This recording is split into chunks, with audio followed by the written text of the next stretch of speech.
Hello everyone, हम child development and pedagogy के most important question की सीरीज़ कर रहे हैं।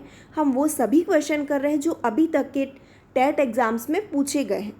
यदि ये क्वेश्चन आप अच्छे से कर लेते हैं तो आपको और कुछ भी एक्स्ट्रा पढ़ने की ज़रूरत नहीं होगी और आप CDP में बहुत अच्छा स्कोर कर पाएंगे। इसमें आप CTET के लिए तो बहुत अच्छी तैयारी कर ही लेंगे इससे, और साथ ही साथ MPTET जो ग्रेड 3 का एग्ज़ाम होने वाला है उसके लिए भी आपको ये जो सीरीज़ है, ये वीडियो है, बहुत इंपॉर्टेंट है। इसके पहले के वीडियो यदि आपने नहीं देखे हो तो प्लीज़ उनको ज़रूर देख लीजिएगा, और साथ ही साथ इस वीडियो को बिना स्किप किए पूरा देखिए। इसमें हम क्वेश्चन जो सॉल्व करेंगे उनके 4 ऑप्शन हैं, पर इसमें जो सही ऑप्शन होगा हम उसको देखेंगे। उससे क्या होगा, जो सही ऑप्शन है वो हमारे दिमाग में बैठ जाएगा, और यदि इसको घुमाकर भी पूछा जाता है तो आप इजीली सॉल्व कर पाएंगे। ज़्यादा ऑप्शन में क्या होगा, कन्फ्यूज़न होने का चांस नहीं रहेगा। कहीं कहीं हम जो ऑप्शन हमको 4 लगेंगे ज़रूरी वो हम पूरे पढ़ेंगे, बाकी हम सिर्फ जो राइट आंसर है उसको ही देखेंगे। तो चलिए शुरू करते हैं हमारा फर्स्ट क्वेश्चन पूछा गया है, पृथक पृथक समजातीय समूहों के व्यक्तियों के प्रति बच्चों की अभिवृत्ति साधारणतः आधारित होती है। बच्चों की अभिवृत्ति की बात हो रही है तो बच्चों की अभिवृत्ति किस पर आधारित होगी, उनके अभिभावकों की अभिवृत्ति पर। ठीक, अब सेकंड क्वेश्चन है, मानव विकास किन दोनों के योगदान का परिणाम है। तो मानव विकास की जब भी बात आएगी तो आप ध्यान रखिएगा, आनुवांशिकी और पर्यावरण। ठीक, ये दोनों महत्वपूर्ण हैं, दोनों का योगदान होता है उसमें। तो यहाँ पर क्या होगा, इसका ऑप्शन दूसरा दिया हुआ है, इसमें क्या लिखा है, वंशाक्रम एवं वातावरण। तो ये ऑप्शन भी इस तरह से आए तो इसको भी टिक करेंगे हम, और यदि आनुवांशिकी और पर्यावरण आता है तो वो भी आंसर सही होगा। अगला क्वेश्चन है, प्राथमिक विद्यालयों के बालकों के लिए निम्न में से किसे बेहतर माना जाता है।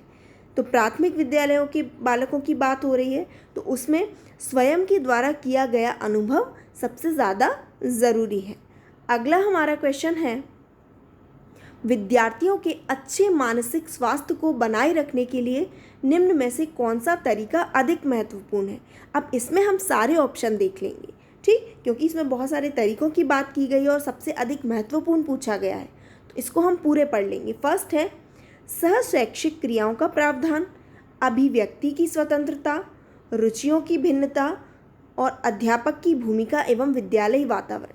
तो सबसे ज़्यादा इम्पॉर्टेंट चीज़ होती है विद्यार्थी के अच्छे मानसिक स्वास्थ्य को बनाए रखने के लिए अध्यापक की भूमिका एवं विद्यालय का वातावरण। नेक्स्ट क्वेश्चन है हमारा, निम्न में से कौन सा बच्चे की सामाजिक मनोवैज्ञानिक आवश्यकताओं के साथ संबंध नहीं है। निम्न में से कौन सा बच्चे की सामाजिक मनोवैज्ञानिक आवश्यकताओं के साथ संबंध नहीं है। इसके भी हम ऑप्शन सारे पढ़ेंगे।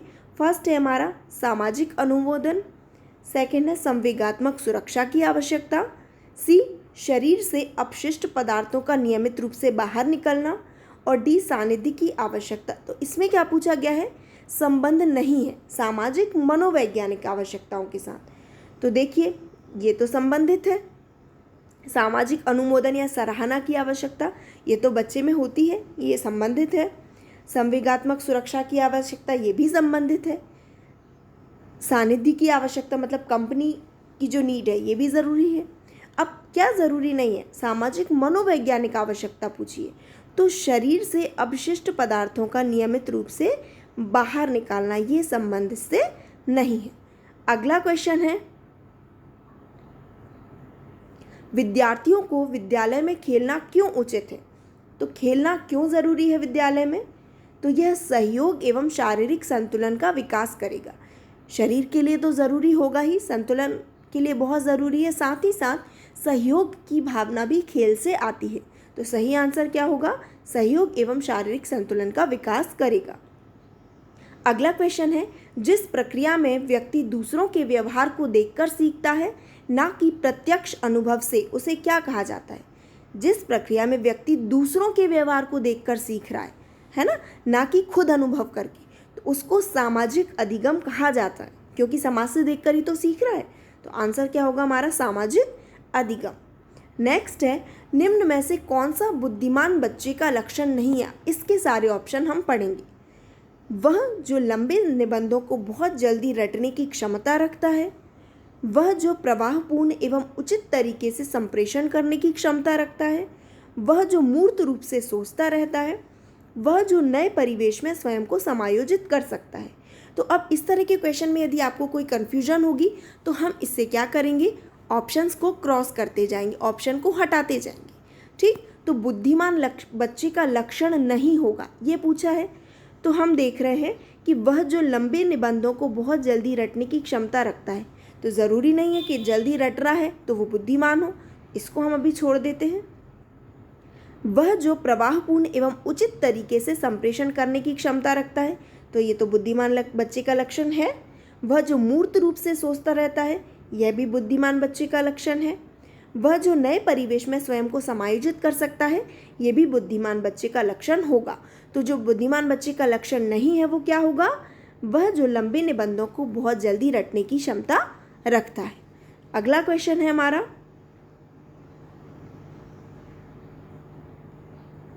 बच्चे दुनिया के बारे में अपनी समझ का सृजन करते हैं। बच्चे दुनिया के बारे में अपनी समझ का सृजन करते हैं, इसका श्रेय किसे जाता है, तो इसको हम यहाँ देख लेंगे, पियाजे को जाता है इसका श्रेय। नेक्स्ट क्वेश्चन है, परिवार एक साधन है। ऑप्शन है अनौपचारिक शिक्षा का, औपचारिक शिक्षा का, दूरस्थ शिक्षा का या गैर औपचारिक शिक्षा का। तो परिवार क्या है, इनफॉर्मल एजुकेशन का एक साधन है। अनौपचारिक शिक्षा हमको कहाँ से मिलती है, परिवार से मिलती है, तो इसका सही आंसर क्या होगा, अनौपचारिक शिक्षा। अगला क्वेश्चन है, एक शिक्षक विद्यार्थियों में सामाजिक मूल्यों को विकसित कर सकता है। किस तरह से कर सकता है, इसके ऑप्शन हम पूरे देखेंगे। ए है महान व्यक्तियों के बारे में बोलकर, सेकंड अनुशासन की अनुभूति को विकसित करके, सी आदर्श रूप से बर्ताव करके, या डी उन्हें अच्छी कहानियाँ सुनाकर। तो सामाजिक मूल्यों को विकसित करने की बात हो रही है, तो महान व्यक्तियों के बारे में अकेले आप बोल दें तो उससे तो विकसित नहीं होंगे सामाजिक मूल्य। अनुशासन की अनुभूति को विकसित कर दें तो इससे भी सामाजिक मूल्य को विकसित नहीं किया जा सकता। उन्हें अच्छी कहानियाँ सुनाएं, इससे भी नहीं हो सकता। यदि हम उनके सामने आदर्श रूप से बर्ताव करेंगे, आदर्श रूप में बर्ताव करेंगे, तभी उनमें सामाजिक मूल्यों का विकास होगा। तो सही आंसर क्या होगा इसमें, आदर्श रूप से बर्ताव करके।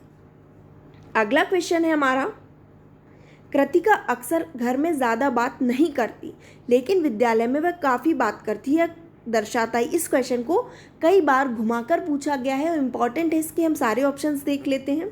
फर्स्ट ऑप्शन है, विद्यालय हर समय बच्चों को खूब बात करने का अवसर देता है। शिक्षकों की मांग यह होती है कि बच्चे विद्यालय में खूब बातें करें।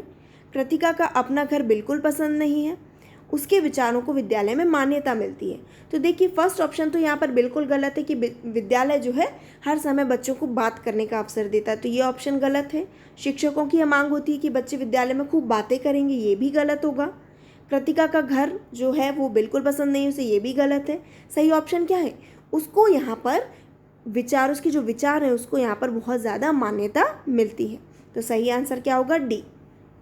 नेक्स्ट क्वेश्चन है, एक प्रमाणीकृत पठन परीक्षण लेने के लिए 5वीं कक्षा को प्रस्तुत करने में शिक्षक को अधिकाधिक परामर्श दिया जाता है कि।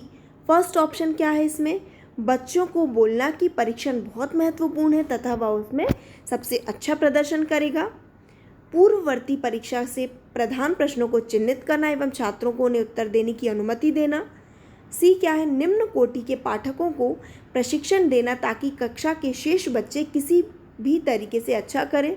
या डी क्या है, परीक्षण में आने वाले समान प्रकार के प्रश्नों के उत्तर देने के लिए छात्रों को अभ्यास कराना। तो सही आंसर क्या होगा, यही आंसर होगा कि परीक्षा में जो है समान प्रकार के प्रश्नों के उत्तर देने के लिए हमको छात्रों को उनका अभ्यास कराना है। तो सही आंसर क्या होगा, डी। अगला है, कौन सा सिद्धांत व्यक्त करता है कि मानव मस्तिष्क एक बर्फ की बड़ी चट्टान के समान है जो अधिकांशतः छिपी रहती है एवं उसमें चेतन की 3 स्तर है। फर्स्ट कौन सा है, गुण सिद्धांत, सेकंड है प्रकार सिद्धांत, या सी है मनोविश्लेषणात्मक सिद्धांत, या डी व्यवहारवाद का सिद्धांत। तो इसका आप याद रखें, मनोविश्लेषणात्मक सिद्धांत है ये कि मानव मस्तिष्क एक बर्फ की बड़ी चट्टान के समान है जो अधिकांशतः छिपी रहती है एवं उसमें चेतन के 3 प्रकार है। तो कौन सा सिद्धांत होगा, मनोविश्लेषणात्मक सिद्धांत। अगला है हमारा, मन का मानचित्र संबंधित है। फर्स्ट ऑप्शन है बोध बढ़ाने की तकनीक से, साहसिक कार्यों की क्रिया योजना से, मन का चित्र बनाने से या मन की क्रियाशीलता पर अनुसंधान से। तो माइंड मैपिंग जो है वो किससे संबंधित है? मन का मानचित्र मन की क्रियाशीलता पर अनुसंधान से। ठीक, लास्ट क्वेश्चन है हमारा, डैश को एक अभिप्रेरित शिक्षण का संकेतक माना जाता है। किसको माना जाता है अभिप्रेरित शिक्षण का संकेतक? ऑप्शन है कक्षा में अधिकतम उपस्थिति, शिक्षक द्वारा किया गया उपचारात्मक कार्य, विद्यार्थियों द्वारा प्रश्न पूछना और कक्षा में एकदम खामोशी। तो ये लास्ट ऑप्शन तो बिल्कुल गलत होगा। कक्षा में अधिकतम उपस्थिति ये भी ज़रूरी नहीं होगी, शिक्षक द्वारा किया गया उपचारात्मक कार्य ये भी नहीं होगा। अभिप्रेरित शिक्षण का संकेतक क्या होगा? जब बच्चा खुद से प्रश्न पूछेगा। तो आंसर क्या होगा? विद्यार्थियों द्वारा प्रश्न पूछना। तो ये हमारे आज के क्वेश्चंस थे।